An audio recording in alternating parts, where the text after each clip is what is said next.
Happy New Year, everyone. I hope your 2026 is off to a fantastic start. So far, mine has been pretty good. I am back from LA at this point, and I am back with my plants, and it is time to set some 2026 goals, resolutions. I don't know what to call them, really, because let's be honest, do I actually take these things that I've been doing for the past few years, like I've been setting goals, and like push towards them? No, I don't. I usually forget about them, and then we just have a look at the plants in like 6 months, in a year's time, and that's okay. So this year I am just going to say this in advance. While these are goals, they're not really at the same time. I just really like having this like way to track specific plants over the course of the year and really have an eye on certain ones at the very least at the beginning and at the end of the year, and kind of see how much they've grown, whether or not I have like gotten them to the place where I want them. Does that make sense? I don't know. I don't like calling them goals because then it feels too serious, and then when it gets to December time and I haven't actually done anything towards them, I feel kind of guilty. So if we can not call them that, that would be great. Before we get into that though, I want to say, if you're new here and you don't know me already, hi, my name is Emma and I make houseplanty content all over the internet. So if you want to follow along with my houseplanty journey and maybe learn something along the way, stick around, watch more of my videos, and subscribe to my channel. If you are not new here, welcome back. I really appreciate you returning. Now let's get straight into these. The first ones that I want to talk about are a couple of begonias. And this one is a little bit of a sad start, but I feel like we're starting from a place of pure freshness on this one. So in this lovely little planted window here, I have my begonia darthvaderiana green spot in there. And when I put it in here, it had leaves. I think in general, the darthvaderiana and its hybrids, because the green spot is a hybrid of it, tend to be a little bit more sensitive of begonias. And so I'm not surprised that it decided to drop all of its leaves as soon as I repotted it. I brought it home in November and it was quite cold, and then I immediately put it into this, and it was like a whole new environment. I repotted it essentially, and I'm not surprised it's done this. But it does have some promising bits of new growth on there. A couple actually. There's one down there, one up there, and potentially even a new growth point back there. So I'm hoping that over the course of this year, I can get it to like perk back up and start looking good again. I fully believe I can, but I think it'll look so good in this little planted window here, and we're just gonna see how it goes. I've picked this one for this video because it was one that was on my wish list last year, so I do really want to see if I can get it back into fighting shape, but it's less what I'm gonna do, it's more that I'm just going to let it be and hope it works out. The other begonia I want to try, I think this is more of a rhizomatious begonia, question mark. I don't think it's a Rex. It is the begonia goegoensis, which is one that I got as propagations from Claire the Jungle Haven, also in November. And I immediately popped it into semi-hydro, no drainage, and it's kind of not enjoyed that transition. I do have some leaves on here that I should probably just pull off, let's be honest. Take that off. Yeah, they just needed a little bit of some, but I do still have some plant in here, but I want to work on this one because it is a different begonia than the typical cane begonias, and those are the ones that I am best at, cane begonias. I feel like I've got those down pat. If I can get a begonia like this down, that would be great. And this one is such a cool one. It's like kind of dark goth vibes as well. It's kind of got black spots in there, and I do really love these super round leaves. I mean, they do have a little bit of point at the end, but if I can get this one growing great, that would be amazing. Also, Claire says this is her favorite begonia, so we'll see if I can get it to be one of my tops as well, because it is a really cool one, and it is a little bit of a different, more struggle type of begonia for me. So if I can get these growing well, that would be awesome. Another thing that I want to work on this year is my pingdoms. I want to probably make some more because I've really enjoyed having this one. I'll put the names of these specific types of pings on the screen. I don't know them off the top of my head, but I think I've been doing pretty well with them during this time. And they've like kind of been multiplying, which is great, but I feel like I could still do better with them in general. I feel like they're kind of looking a little bit leggy almost, and so maybe I need to put them in a little bit of a brighter spot and try and potentially get some of their colors to come out, because I know some of them go a little bit more sun stressed. I would like to get all the ones in this one to flower. I also have this one here, which is the Tina, I believe, and this one flowered at the end of last year, and so I'm very, very glad about that. But you can see it is just looking ever so slightly, I don't know, something about it just isn't, I mean, they don't need to be perfect, plants aren't perfect, but like, I don't know, I think I want to get it growing better, and I want to try more of them and get more of my pings to bloom in this year. I think that would be a fun goal, and I could potentially make some more of these. I could take maybe one of the rocks out of this, because I feel like I'm losing space with both these rocks. Because also the weird thing is, I did plant some on the rocks. I planted some like in that crevice.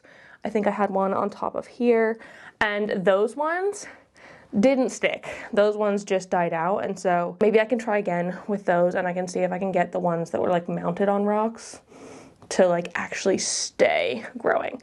So I think that'll be a fun project. I really enjoyed it. I was really scared about getting into pings earlier this year. I only got these in like May, but since I've had them, I've absolutely loved growing them, and I cannot wait to see where these are in 12 months time, I guess. Okay, if you've been here for a minute, you might be a little bit shocked by this one, because I have said never again several times over, but I'm trying another spider plant. I really, really want to get this one growing well. This one was very kindly given to me by a follower as a very established plant. It was this size when I got it, basically. And actually, I have a willow sensor in here because Willow, the sponsor of today's video, has challenged me essentially to try and keep one of these things alive with the help of the willow sensor. So this is what the willow sensor looks like out of the pot. And basically you stick this thing into the plant soil, and it is constantly measuring the soil moisture, light, temperature, humidity, and it will send you notifications straight to your phone if anything needs to be changed. So when it comes to my spider plant here, I am basically going to be following its instructions to a T. So far I've been using it for watering and also location purposes, because I have tried spider plants in every location you can think of: bright sun, darkness, all the different things. So this time I have just followed what Willow recommended in the app for spider plants, put it in a spot, and the sensor says that light is fine, and so it's fine, and it's going to stay there until the sensor says otherwise. So if you're interested in trying these smart plant sensors for yourself, which I highly recommend, you can use my link down below in the description and my discount code to get 10% off your orders. So thank you so much, Willow, for sponsoring this video. I really hope you can help me keep my spider plant alive. I really want to be able to grow this. This is kind of like my nemesis plant, and so maybe 2026 will be the year that I actually get this thing to grow well. I think starting off with like a proper mature plant that's like actually potted might be helpful, because in previous times I have tried to start with smaller plants or even cuttings and propagations, and that hasn't worked as well. So hopefully a combination of a more mature plant and actually following decent instructions might help with this one, and I can get it to grow well in 2026. Who knows? I'm scared, but I fully trust Willow, and I think that it might actually help me get a handle on this one for like the first time in the years and years and years I have been collecting plants and failing with spider plants. The next plant on this list is another new one. This is a type of plant that I have never grown before. I'd never even heard of it before October, November time when Claire and I bought plants for each other. We, funnily enough, both got the Ardisia gigantifolia for each other. This beautiful thing here. Look how pretty it is. I'm obsessed with these sort of like velvet leaves with a sort of electric veination. It is just a stunning plant. But because I've never heard of it before, I'm not 100% on its care, and so I want to take 2026 and hopefully get this one growing really, really well for me, keep it happy and healthy, and we can see how this one grows and potentially matures together. I think that will be fun. So far, I think it's doing well. I have just popped it into my Millsbo cabinet when I got it, and it's been in there since, and so far I think it's been fine. I didn't even change the soil on this one because I don't even know what type of soil would be the right thing, because it's just not a common houseplant. And so far I feel like it's quite liked it in there. It hasn't really presented any sort of problems or dislikes, and it does look like it is putting out a little bit of new growth in there. So I feel like all good things here right now with this one, and I just can't wait to see how it grows and matures over the course of this year, and whether I can figure out its care and actually get it to do well for me. That's the goal. I want it to do well for me, and a little bit of research is in order, as well as probably just keeping a little bit more of an eye on this one than I would this sort of average plant, just while I'm sort of getting to know it and its likes as well. And then the next plant that I want to keep an eye on is the anthurium regale. This beautiful thing here. I've been on an absolute journey with this plant. It was doing really, really well and growing huge leaves like 2 years ago, last year. But the thing is, they were crispy crunchy, and that was not ideal for me. And so I chopped it back, and this was the top cut of it, which has rooted in perlite very, very well for me and put out new growth. But I want to get this one back and big and beautiful again. I definitely think it is possible because it is such a chunk of a plant, and I feel like as soon as I get this into probably semi-hydro, question mark. I don't know whether I want to put it in semi-hydro or soil again. I had it in semi-hydro before when it was doing quite well, so maybe that's good, because also these get super duper thirsty when they're putting out new leaves. They like drink water like that, and so having it have a reservoir is quite important. The other thing I'm going to be doing to hopefully get this one to succeed and not get those sort of crispy brown spots that it has previously for me is using CalMag. That is something that several of you recommended to me. I don't have it nearby. No, it's in my cupboard of chaos, but I am going to be using CalMag this year to hopefully get my anthuriums to stay slightly better in out of cabinet environment, because I want them to succeed and grow big and beautiful. And if I can get this one growing big again this year, that would be awesome. I don't think it's got new growth quite yet, but it's doing well. And I think as soon as I pop it into something with a little bit more substance and probably give it some nutrients, because I don't think I've been watering this one with nutrient water. I don't remember. But giving it a repot, giving it some extra nutrients, and keeping on with the CalMag are some things that I can definitely do to hopefully get this one growing big and beautiful again this year. This one I'm just putting on the list for the sake of seeing how far it grows in 2026. This is my variegated Hoya polyneura. It's so stinking cute. Also, since I was away, it put out these 2 new leaves, which I'm so freaking excited about.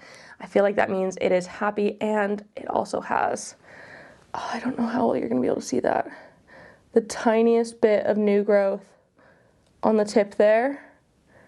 Can you see that? I don't want to touch it in case I ruin it, but it has new growth on the tip as well. So I'm hoping that it does really well for me this year. I want to see how big I can get it over the course of a year, starting from literally a 2-leaf cutting at the end of 2025. By the end of 2026, we will see how big it's gotten. And I don't necessarily expect this one to flower. I also don't know exactly how fast it's gonna grow for me, because typically when I do get Hoyas from cuttings, they tend to go quite slow off the bat. But the fact that this one has given me new leaves already for me, and I've only had it for a couple of months, means that I feel like it's going to get bigger and like grow faster than I would expect from some other Hoyas. So fingers crossed on this one that it continues to grow well for me and be happy and nice. But yeah, I just want to see how big it gets, really. Similarly, with my Musa Florida, I want to see how big this one can get over the course of a year. I think it's definitely gotten bigger since I got it early 2025, but I think I need to potentially give it a little bit of a better environment. You can see these leaves have gone a little bit yellow in there. I think it's probably ready to throw those ones out, but it's been living in my Milsbo thus far because right when I got it, I wanted to make sure that it was having a very even environment. But in general, Musa's banana plants have been able to live outside in my home humidity just fine. So I'm hoping that this one isn't much different. I think I need to put it into brighter light though, since the light I have in my Milsbo is not insanely bright. I feel like maybe if I put it in front of a grow gang bulb or something, it would absolutely flourish, because banana plants in general tend to like slightly higher light. They're not quite as sun-loving as a bird of paradise, but they can tolerate brighter light, and I'm hoping that putting this one in a brighter spot might also boost the variegation on it. Mine isn't incredibly variegated, and if y'all know me, y'all know that I'm actually okay with that. I don't need my variegated plants to be like bright, stark white all the time, so I'm not mad at that.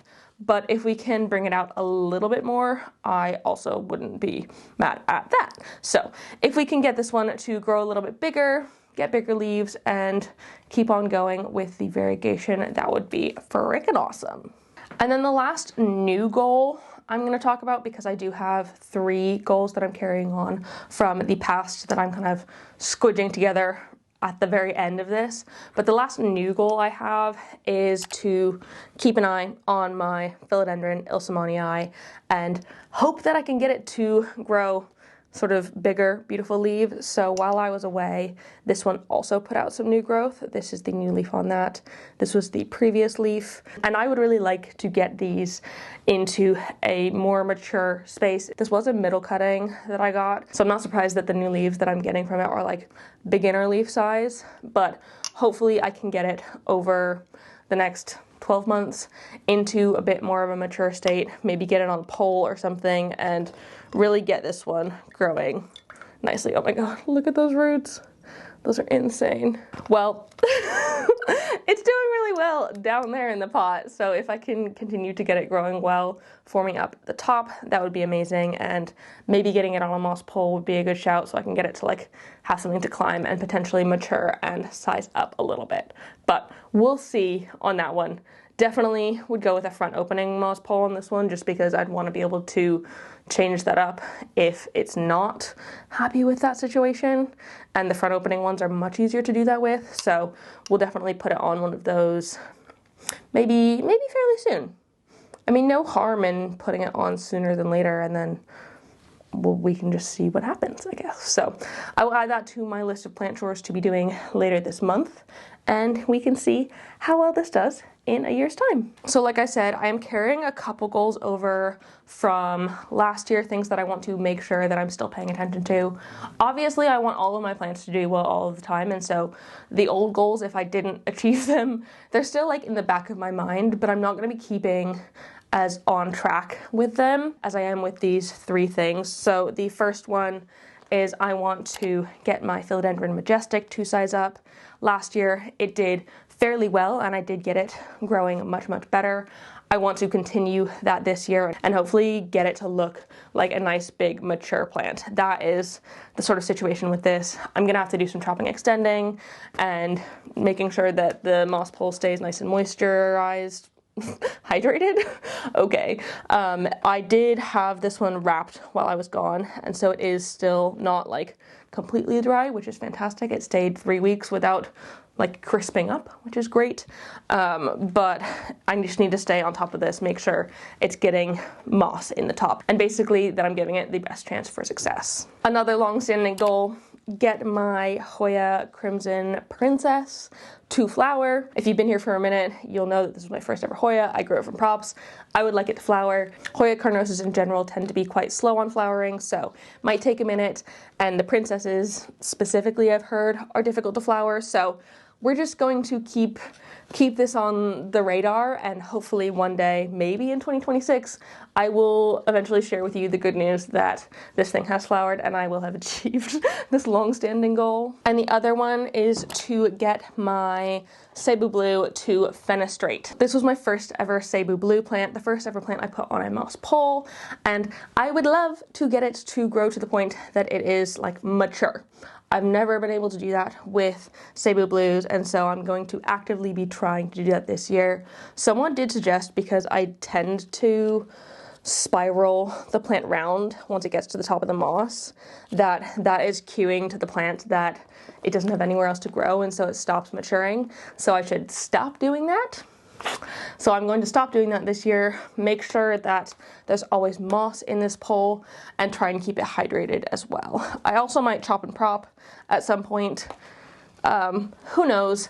Either way, if this one fenestrates, that would be freaking amazing, and I would love it. I mean, I already love the plant, but if I can get it to fenestrate, I will love it even more. So there we go. Those are my goals for 2026. I would also love to hear your goals or what plants that you want to be keeping an eye on over the course of this year. But I challenge you to take a picture or a video or something of those plants, so just so you have record of what it's like at the beginning, and then you can have a look at it again at the end of the year. Because one thing that I notice is that I don't always see the changes happening, especially in growth over the course of a year, because I'm looking at my plants every single day.